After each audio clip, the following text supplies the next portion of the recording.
What's up, y'all? It's Jay Cash back at you with another video, man. Hit that like, hit that share, hit that subscribe button, my man. Y'all know what to do, man. So let's get into the video. The video is called My Sexual Market Value with Black Women in America.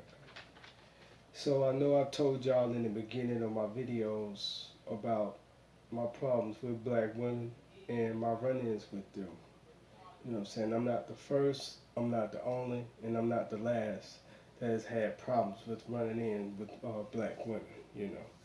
This is no try to offend any black woman out there or black women in general. You know, this is just my run-ins and my dealings and my story. And can't nobody take my experiences from me or tell me about my experiences or everything is always my fault. So let's get into it. So my run-ins with them is always this tussle and hustle. It's always this mind game. It's always this Jedi mind trick. It's like a hot and cold situation. Either they like you or either they don't. Either they make it obvious or they make it subtle. It's always really a covert game. It's not a overt. It's not a upfront like, hey, I like you, I'm interested. So, can we go out sometimes? Nah, it's covert. It's always speaking in code, speaking through riddles, always some kind of enigma. And then if they do like you, then they want you to think that they don't like you back, or they'll get into their ego and thinking that you're sweating them, but in reality, deep down on the inside, they could be sweating me. But if they are sweating me on the inside, they rarely show it. And the only time they start showing their true colors when they really like me, this is my story, is that when I start giving some other woman some attention, or with some talking to some white woman, or talking to another black girl, then it's like, oh, you don't want to talk to me now? This is how we do. Oh well, heck, you don't show me that. You know what I'm saying? You like me? Oh, I'm shy, and oh, I'm this, and oh, I'm that. Like I know a girl on my job, right? She was talking about going in details about the things that I do on my job, right? She'll say, "Oh, you be walking around, you don't be doing nothing. You be stretching. You be stretching out your arms like you done something. You do all these movements with your arms. You walk around like you know what I'm saying, you ain't done nothing all day." She would always tell me, "You don't do nothing. You don't do nothing." Right? So in my mind, I'm like, okay, so if I'm doing all this stretching, I'm like, why are you watching? Why are you looking? Well, you just be stretching. See what I'm talking about? She can't just say, okay, you know, I do find you attractive. You know, you stretch.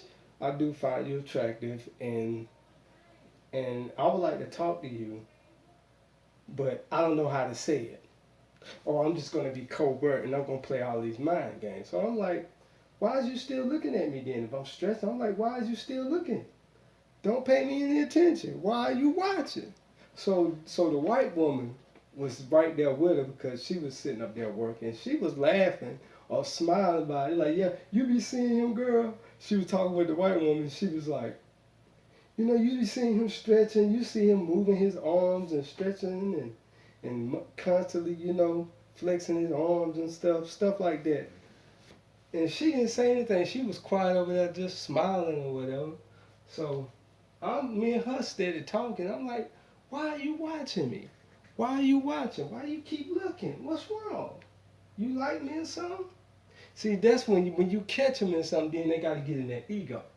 Or when you ask them specific questions, they got to do this little tiptoeing around it. So it's always some kind of covert war. They always got to tiptoe around it. Oh, you sweating me? Yeah, you be over here sweating because I'm right here and all. I'm like, I'm sweating because it's hot in here. I'm sweating on the job because it's hot on my job. Or it's hot where I work at. I ain't sweating because of you.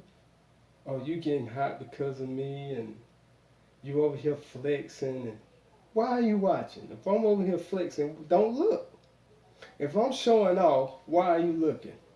If I'm being such a show off or stunting or whatever you call it or swagging out, why are you looking? Or is it that you watching me and deep down on the inside you really like me or you want to just fight it? You got to fight that feeling. You don't want me to know. So you want to keep it on low. You want to keep it on the hush. So it's always this covert war.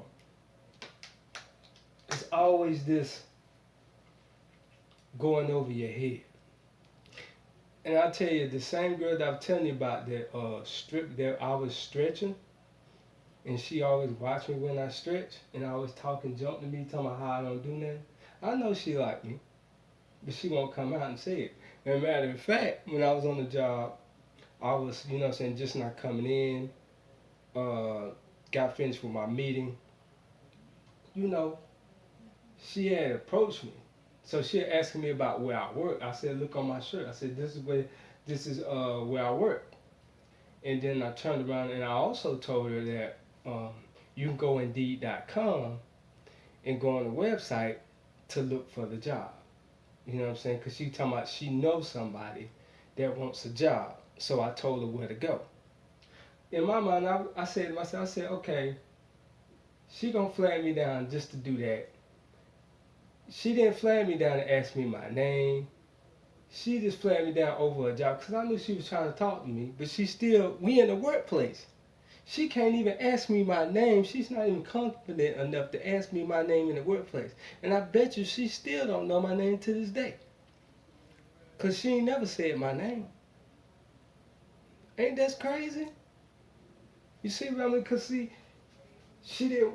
She could have just approached me. She seen me around. She done seen me around ever since she's been there for like 2 years.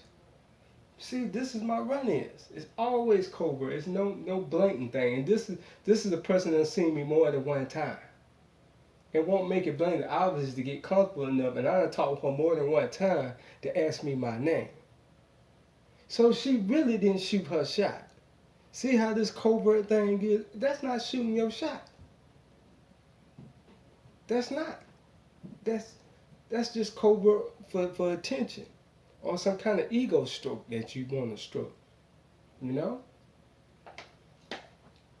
So when they do like you here, their ego be at bay. Cause they don't want me to reject them. So every time I've dealt with them, they always in that ego, always thinking that you should be glad that I should be glad that I'm talking to them and I'm approaching them and should be happy that I'm happy to go over there and talk to them, be able to talk to them and all that stuff. So to me, it's always a never-ending story, a never-ending finish line that you never gonna win, and that it's always still putting you at a compromise and a losing position, and they're not putting me in a position to win. And if they do put you in a position to win, they'll find some way to close that out and say, case closed, or they won't go along with what I say, so they feel like they get mad, and then they don't want to talk to me no more. Or they'll find out that I ain't got nobody, then the whole them liking me or finding me attractive drives the hell up. Cause I'm single. Or I ain't hooking up with a bunch of hoes or whatever. Cause it's all about the collective mindset. If this girl don't like you, then the other one ain't gonna like you. That's how they do. When it's nothing but subjective. And yeah, I'm gonna get turned down.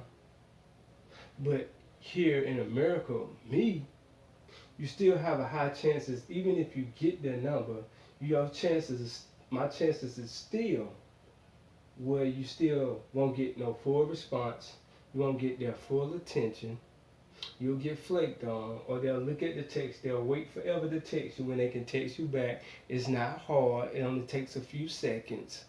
So to me, it's all about these validation, energy sucking my energy dry and wasting my time. And I no longer let my time be wasted. Something always tells me on the inside, like, man, don't let this person waste your time. This person ain't worth your time, you know? So it's always energy wasting and time wasting for me. Now I ain't, you know what I'm saying? Now, like I said, I've had choosing sickness, but it doesn't promise you anything here. It's even worse. Even when you get the choosing, when I get the choosing sickness, what guarantee that everything's gonna fall in place naturally? Even when they do, like, they find some way to say something stupid and mess it up. I've seen that too. And get in that ego with me, man. It's crazy. It is crazy. Or they act like they ain't looking at me, but then I catch them looking and stuff. Then why are you looking? That's why I don't know, why are you looking? You know, when I ask you certain questions, if I go and confront any black woman that's gave me any choosing sickness or anything like that, I can go ask them questions. They get dumb, or they make it seem like you crazy, or they want to go off on you, or they get in their feelings. Kind of like that whole Melanie King thing. You ask them certain questions. The whole Melanie King and that Asian dude asked her a certain question, and she got triggered easily. You know. You know what I mean? So guys, let me know in the comment section, man. You know, this is just my story about it again. I know I done stated. So here in America, with me, anything that I say can be used against me. Anything that I say. Even if I'm on point and have everything, anything that I say is just like, nah. You know what I'm saying? Find some way to just drop you. Because you ain't good enough or you ain't perfect. And they ain't perfect themselves. But guys, let me know in the comment section. Once again, this is J Cash with the video. Back at you with another one. And I'm out. Peace.